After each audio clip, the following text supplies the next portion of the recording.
Canımız, kanımız, evladı ve yarimiz ve sahip olduğumuz her şey. Yahya Sinvarların, Muhammed Geyfir'in, Ebu Beyler'in gel örneği. Takbir! Allah'a ve Resulüne iman eden bütün müminler Medine'de toplansın. Ve 10.000 kişilik bir orduyla, çünkü ortada bir zulüm var, zulüm gören mazlum var. Allah Resulü aleyhissalatu vesselam zulme sessiz kalabilir mi? Vallahi kalmaz. Kalmadı da 10.000 kişilik bir orduyla bu zulmü, bu vahşeti kardeşlerine reva görenlerin kökünü kurutmak için Mekke'ye yürüdü. Mekke'yi fethetti. Zulmün defterini dördü. Mazlumların gözyaşlarını sildi. Ey İslam devletlerinin liderleri! Sizin inandığınız Hazreti Muhammed Aleyhissalatu Vesselam, İslam devletinin ilk başkanı, sizin üsvetün haseneniz olan Allah Resulü hiçbir şekilde zalime eman vermedi. Zalime fırsat vermedi. Mazlumun hakkını zalimlerden mutlak şekilde sordu. Beni Kaynuka Yahudileri bir Müslüman bacımızın çarşıda namusuna el uzattığı zaman işte bu Siyonistlerin ataları Resulullah'ın döneminde Medine'de bir Müslüman bacımızın şerefine, namusuna el uzattı. Orada o zulmü gören, onun feryadını işiten, ey Müslümanlar, şerefimle oynanırken, şerefim çiğnenirken bana yardım eden kimse yok mu? Oradan geçen bir Müslüman o feryada kulak kabardı. O şerefsizliği yapan o Yahudi'yi cehenneme gönderdi. Zulmün kaleleri bir bir indirildi.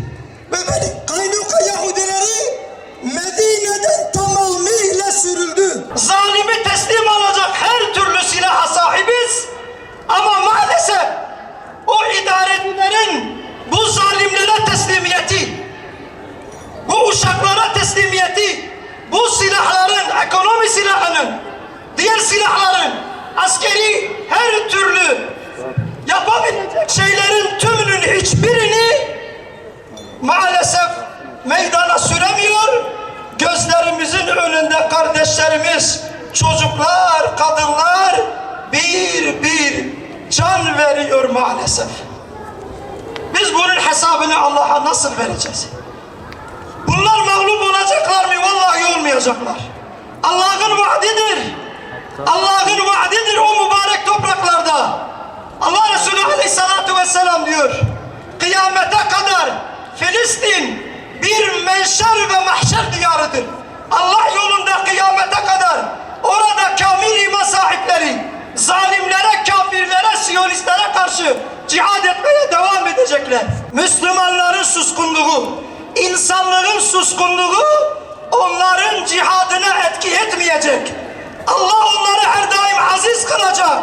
Vallahi bir gün o azizlerle o mübarek topraklar fethedilecek. Allah'ın izniyle Kudüs bir gün azat olacak. Bu kesindir. Bunda şüphe yoktur. Ama mesele olan şey nedir? Biz bu cihatta, biz bu mücadelede, biz zalime karşı mücadelede mazlumun yanında, kardeşlerimizin yanında durabiliyor muyuz, duramıyor muyuz? Onlara destek verebiliyor muyuz, veremiyor muyuz? Biz bugün bize düşen sorumlulukların gereğini yerine getirebiliyor muyuz, getiremiyor muyuz? Bütün mesele budur aziz kardeşlerim. Onun için hepimize düşen sorumluluklar var. Bugün bizim idarecilerimize, bizim devlet başkanlarımıza, bizim Müslüman devletlerine düşen ekonomisiyle, silahıyla, ticaretiyle, siyasetiyle zalime dur demektir. Dur demeleri lazım. Allah'ın onlara yüklediği bir sorumluluktur.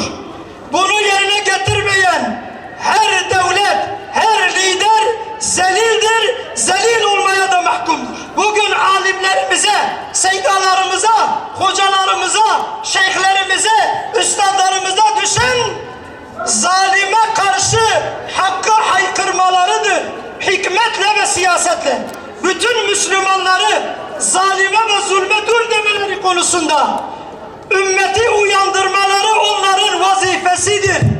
Bugünün şartlarında hiçbir alim yerinde duramaz, yerinde oturamaz. Zalimin yaptığı bu zulme karşı sessiz kalamaz. Eğer kalıyorsa vallahi kıyamet mahşerinde Allah o suskunluklarının bedelini onlara soracaktır. Birincisi, kavli dua. Her gün o kardeşlerimize duaların en makbul olduğu zaman diliminde o kardeşlerimize dua hepimizin vazifesidir. Özellikle sabah namazından 1 saat önce duaların en makbul olduğu zaman diliminde uykularımızı bozmamız lazım. Seccadelerimizin üstünde gözyaşları içerisinde Rabbimize yalvarmamız lazım. Bir yol açması adına, zalimlere dur denilmesi adına. Eğer o kardeşlerimiz uyuyamazken, başını sokacak evleri bulamazken biz rahat yataklarımızda ve döşeklerimizde mışıl mışıl uyuyup o kardeşlerimize bile dua edemiyorsak biz kıyamet mahşerinde Allah'a nasıl hesap vereceğiz? Bunun yanında her ay aylık kazancımızdan kardeşlerimize infak etmekle mükellefiz. Her Müslüman kazancından bir payını bu mazlum kardeşlerine göndermekle mükelleftir. Vallahi göndermeyen her Müslüman o kazandığı malın hesabını Allah'a veremez. Üçüncü olarak en önemli vazifelerimizden bir tanesi. Bize de, devletlerimize, devlet başkanlarımıza, bize kadar sorumluluğun en ağırı ekonomik boykot. Çünkü Allah Resulü Aleyhisselatü Vesselam Yahudileri ekonomik boykotla dize getirmiştir. Onun için bütün Müslümanlar Yahudiye destek verenlerin malını alamaz. Onların arabalarına binemez. Onların çamaşır makinelerini kullanamaz. Onların türsillerini kullanamaz. Zalime ait olan hiçbir şeyi bir Müslüman alamaz. Çünkü her alınan şey zalime destek, silah olarak Müslüman kardeşlerinin öldürülmesine vesile oluyor. Daha geçen gün İsrail kanallarında bir reklamda diyor ki kendi mallarınızı alın. Bir içecek kutusu bir anda silaha, füzeye dönüşüyor. Yani diyor ki siz mallarınızı aldığınız müddetçe biz silahları alacağız ve bununla Müslümanları katledeceğiz diyorlar. Bunu bildiğin halde, bunu gördüğün halde ey Müslüman, hiç mi utanma yok sende? Hiç mi vicdan yok sende? Sen nasıl bu zulmü kardeşlerine reva gören zalimlerin mallarını satın alıyorsun? Ey İslam devletlerinin başkanları, kendi ülkelerinizde bu zalimlerin fabrika kurmasına nasıl izin veriyorsunuz? Onların buradan mal üretip para kazanmasına nasıl seyirci kalıyorsunuz? Eğer yüreğinizde zerre kadar vicdan olsaydı bu zalimlerin fabrikalarının, üretim tesislerinin mutlak şekilde kapanması lazımdı. Bu zalimlerden asla hiçbir şey alınmaması gerekiyordu. Ama maalesef ekonomik boykota da kaybettik. Hala bütün bakın şu caddeden girin, bütün dükkanlarının önünde Coca-Cola dolaplarını görürsünüz. Coca-Cola'nın başkanı ne diyor? Her sene şu kadar İsrail devletine yardım ediyoruz ve bundan sonra da yardım etmeye devam edeceğiz diyorlar. Ve benim Müslüman kardeşim utanmadan, sıkılmadan o dolapları dükkanlarının önüne koyuyor. Onların türsillerini satıyor. Onların buzdolaplarını satıyor. Onların beyaz eşyalarını satıyor. Onların arabalarını satıyor. Zerre kadar utanma yok. vicdan yok, merhamet yok. Bizim en önemli vazifelerimizden biri, kadın erkek anne babalar, Filistin davasına, Allah'ın dinine mücahit olacak, zalimden hesap soracak, mazlumun yanında duracak. Ebu Ubeydeler gibi, Yahya Sinvarlar gibi, Abdülaziz Rantisiler gibi, Salahaddinler gibi, Abdülhamid Hanlar gibi ve bunun gibi nice kahraman büyüklerimizi onların destansı mücadeleleriyle, onların hayatlarıyla çocuklarını yetiştirmeliler. Eğer bir evlat, bir çocuk Gazze'yi, Filistin'i bilmiyorsa, sorumluluğunu bilmiyorsa, sorumluluğunu bilmiyorsa nasıl bu mazlum coğrafyalar, bizim bu mukaddesatımız zalimin elinden kurtulacak? Salahaddin Eyyubi 7 yaşında bunu kendine sorumluluk addetti. Buna göre kendini yetiştirdi. Günü geldi, Filistin'i, Mescid-i Aksa'yı zalimlerin elinden kurtararak azat etti, azat. Neden bizim evlatlarımızdan Salahaddinler çıkmasın? Salahaddin'in ordusunda bulunan o güzide mücahitler kimlerdi? Mardin'in çocuklarıydı. Diyarbakır'ın, Ahmet'in evlatlarıydı. Şanlıurfa'nın yiğitleriydi. Anneler, babalar kendi elleriyle o evlatlarını Salahaddin Eyyubi'ye teslim ettiler. Ve o yiğitler Kudüs'ü, Mescid-i Aksa'yı azat etti. Olmaz demeyin.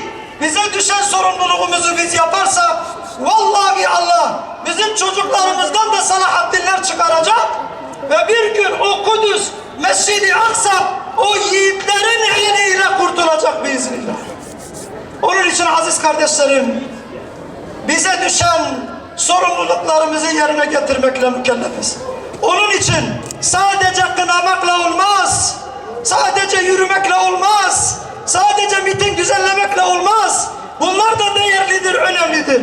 Ama dediğim şartlar çerçevesinde bize düşen mesuliyetleri topyekün yerine getirdik. Gün Allah'ın izniyle Filistin, Mescid-i Aksa özgür olacaktır biiznillah. Allah'ım gösterdiğin yol ve istikamette yürüyenlerden eyle. Allah'ım bugün yeryüzünde zulüm var, yeryüzünde vahşet var. Bugün Filistin'de, Gazze'de aç bırakılan kardeşlerimiz var. Allah'ım o kardeşlerimizin kurtuluşuna bir yol aç. Allah'ım onları, bizleri veliler kıl, bizleri ensar kıl. Bu Ubeydeler gibi gençlerimizle Mescid-i Aksa'yı özgürleştirmeyi bizlere nasip eyle. Amin. Bu zulmü kardeşlerimize reva gören zalimleri kahhar isminle kahreyle. Kahhar isminle kahreyle. Gazze'deki Filistinli kardeşlerimize de aynı şekilde